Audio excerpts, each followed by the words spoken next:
In this video, I'm going to go over a little more detail my solution to the most frequent character problem that we did in class. I showed this and you were able to copy it down, but I want to make sure that you understand what's going on. This is a pretty common technique when we have to go through the alphabet, okay?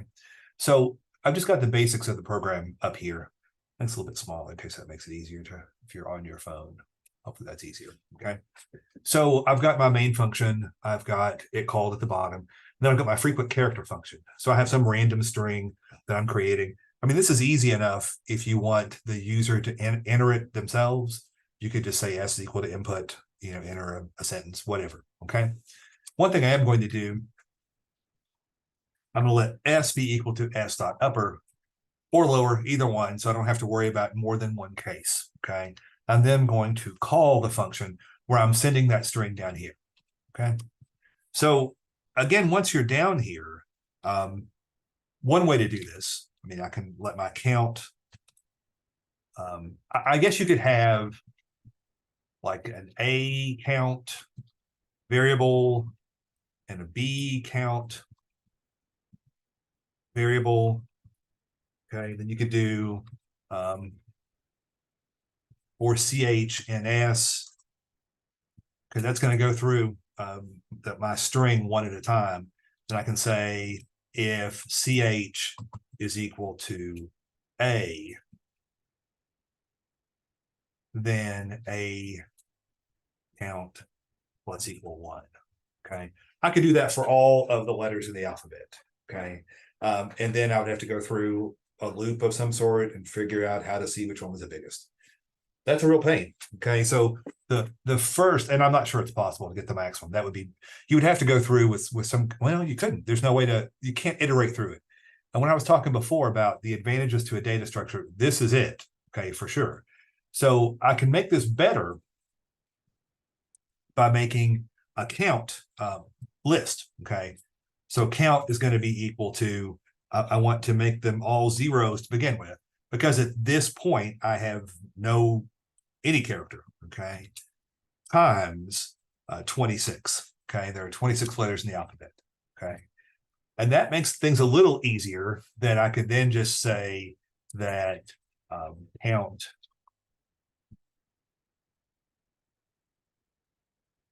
sub 0 in this case plus equals 1. Okay, and then elif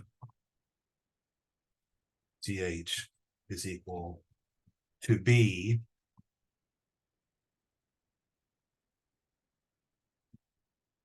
Remember, if it doesn't space for you automatically, you probably typed something wrong.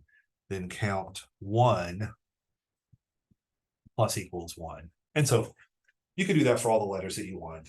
Okay, but that's still pretty cumbersome. Okay, so a pretty common way when you're dealing with all the letters of the alphabet, okay, is that I can make a string that's going to contain them all. Okay, so I'm still going to have that, but let's go ahead and in addition to the count, let's do AL for alphabet is equal to, and then whatever characters that you want to test for. So A, B, C, D, E, F, G, H, I, J, oh, J, H, I, J, K, L, M, N, O, P, Q, R, S, T, V, W, X, Y, Z. Okay, I could also do commas and periods, whatever you want. Any kind of brackets. I'm going to leave it with letters, but you can do whatever characters that you want. Okay. So, and what I'm going to do here, if I do this, I can do the, so I can say for whatever C in range 26, and then I can just, wrong character there, then I can just print out, let's see what the AL at index C is. Okay, this should print out my entire alphabet. Okay, and I need to return something here. It's just so this won't give us an error message. Okay, if I run this, you see it does. It goes from A to Z. Okay, so the first time through, C points to 0, which is A, and so forth. Okay.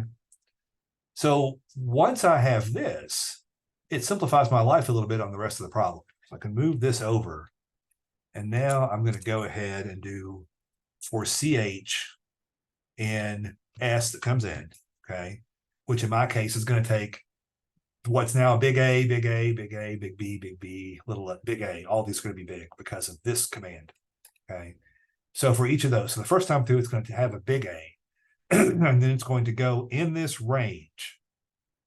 So this is going to be each letter. So the first time through, this is going to be equal to the A, okay? So I can just say, if the current character in my string, which remember right now is an A, sorry, big A. So if A is equal to AL0, that's our first value, which is also A. Okay, so we get a hit there, right? This time. Okay. If that's true, keep hitting the wrong character. One of those days. Okay. If that's true, then I want to increment the count. Remember, I have 26 zeros. I want the count at position C. Okay. So that plus equals 1. Okay. When you go through this, let's go ahead and outside of all this, let's print count. Okay. See what we're getting. Okay. We go through and you see, looks like it's working, right? So the very first time through, the CH is equal to a big A. This is going to say if this A is equal to the first position, which is an A, then increase this by 1. That's going to keep going on. Let's say when we get to the C right here, okay? At that point, we're at 0, 1, 2, 3, 4, 5, 6. So we're on the 6th character through here, okay? So we've got the C coming in. We're going to start at 0 and say, is this equal to the character? No. Is that? No. Is that? No. Is that? No. Oh, it's C. No, sorry. So at C, is that no? Is that no? Is that? Yeah, it is. Okay. That's at 2. So count sub 2 is now equal to 1. Okay. So I'm going to keep going through. And if it's the Z, I'll keep going in this loop all the way to the 26. And actually the 25 here. The 25 will get that Z. And you see that there's one Z in this. And it shows 1Z here. Okay. So we're now getting something. The count is correctly working for what we have. Okay. So the next thing we have to do is determine what the max is. Okay. And we can use the max function, the max of count. Okay. And it's looking at count. We should see that it should be 5. Okay. So we can go ahead and print M. Okay. Run this, prints out 5, looks good. We can test that, put another A in here. Should print out 6, and it does. Okay. We can test it further. I could put in here 1, 2, 3, 4, 5, 6, 7, 8, 9, 10 Z's. Now it prints out 11 because I already had 1. So that's correct. Okay. So now that we have this max, we want to figure out which element of the alphabet had that biggest number. Okay. So I can do that by doing I is equal to count. There's a dot index function back when we're talking about lists. Okay. For M. This is saying, tell me the first, the index of the first position in count that has this number that I know is the biggest number. Okay. So which is the first one to have 5 or 10 in this case, or 11. Okay. So once I have that, then if I print AL at that I, it should print Z, which it does. Okay. So all I have to do now is just to return that letter, that character. Okay. So that's all we're doing. So again, we've got the alphabet to go through. We've got a counter position, a list position for each of the 26 letters. Okay. We're going through our string one by one. For each character, we're going to keep going through this list. Okay. Until we get the letter that it is. If there's something that doesn't exist, it's just going to ignore it. Okay. This will never fire, and that's okay. It will then take the max of that count to figure out what the biggest number in count is. It then uses the index feature on that maximum number to return which index holds that largest value. And then the AL of that index is the letter in question. Okay. So that's how that works. Some things this doesn't do that you could think about. Again, it doesn't deal with any of the characters besides letters. You can certainly do that. The other thing is that if you have more, if you have two winners, then it's not counting that.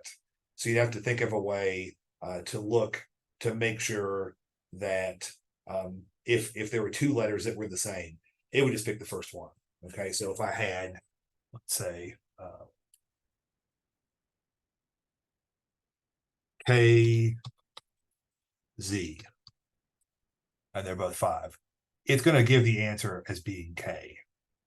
Actually, it gave the answer of being nothing. What have I done to mess it? Working a second ago. Oh, I'm not doing anything. That's why. I'm like, why is it not working? So I need to print FC. And it prints K, right? Even though Z is also an answer. Okay. And there are ways to deal with that. Again, I was printing out inside of this function while I was developing it. But once you developed it, all your printing should be done out of main, unless it's all that your function does is print. Okay, like a menu or something. Okay.